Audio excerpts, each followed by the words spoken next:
How do people change? Sometimes people feel like they're working so hard, whether it's in addiction or in relationship, to change communication patterns or stay sober or help an eating disorder, and they keep messing up. And sometimes it can feel hopeless, right? If you've been working at something for a long time and it's just not working. Parts work has been my answer for this, and let me explain to you why.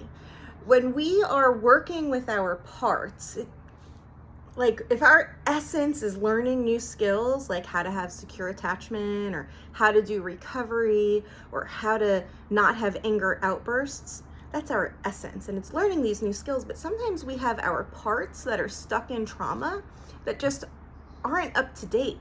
They're stuck in that repetition compulsion. I looked at it one way because I do intuitive healings while I do therapy. I looked at it and it's like the parts are haunted, right? They've seen something so horrific that they're just kind of in that loop. And so we need to get them out of it. And so that's where, like, hey, I want to be sober today. Sometimes I'll do empty chair. Hey, I want to be sober today. Okay. What percentage wants to be sober and what percentage wants to use? Right? Or if you're looking at your partner, hey, I really want to be open and love my partner. Do all parts feel open to love my partner? What percentage of me wants to be open and love my partner? What percentage wants to cheat, maybe? Right? And so if somebody that's in like some kind of a sex addiction, there might be a part that wants to cheat. We need to get those parts healed. Those are patterns and programs in the subconscious minds. When people talk about root healing, this is what root healing is. It is looking at the traumatized part. Then it gets tricky, and this is where like being intuitive really helps, or having other skills like family constellations, which is still kind of intuitive, because the parts might be your ancestors' parts. You might need to go back and find the ancestral pattern or the past life pattern, right? I found that I was a channeler in Egypt, right? And I had sun god Ra still stuck in my body. It was creating health issues because, long story, right? But you have to go back to the original thing to heal it at the root. One of the things that I also think is interesting, I know that a lot of Christians don't believe in past lives or multiple lives, and Jesus teaches one life. I actually think Jesus is telling the truth. I think that it is how we interpret it that has been messed up. So I think when you find Jesus, you're not coming back in the reincarnation cycle. When you found Jesus and you're living the way Jesus teaches to live, which is in integrity, with discernment of good versus evil, valuing your family, when you get there and put in as much effort as you can, I think he's going to haul you out of this earth matrix.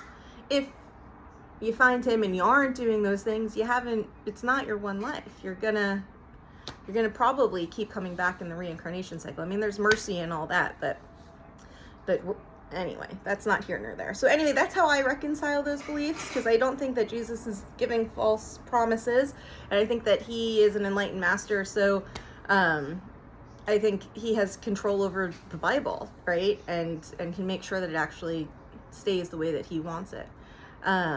So that's my 2 cents on that. And healing the root cause is very important. The other thing, like I've seen for myself, like past lives and ancestral stuff, I've actually seen myself die with my ancestors on my dad's side. When they were coming over to Ellis Island, they were actually murdered. So, the trip being so dangerous, it was murder that made it so dangerous. The people that were bringing people over were like, we don't want trash in America. And so lots of times, if you don't even believe in the past life stuff, you don't necessarily have to, because we're an energetic match with our ancestors. And so when we heal the ancestral stuff, if there's past life stuff there, chances are you'll probably get it, because there's only so many ways to help stuff. Now, if you're interested in what I'm talking to you about, ascensionpsychology.com, I have the Sacred Soul Health group for $44 that meets the second Tuesday of the month, 6:30 to 8 p.m. Pacific Standard Time. And we heal all of this stuff energetically. I look at everybody and I get as many patterns and programs out as we can in 90 minutes, and you have access to all the past ones, because it's energy just like prayer is energy healing. You can do it from anywhere at any time at any location, so past recordings still work. And that's it. Then there's freebies on theascensionpsychology.com too, so go ahead and check those out also.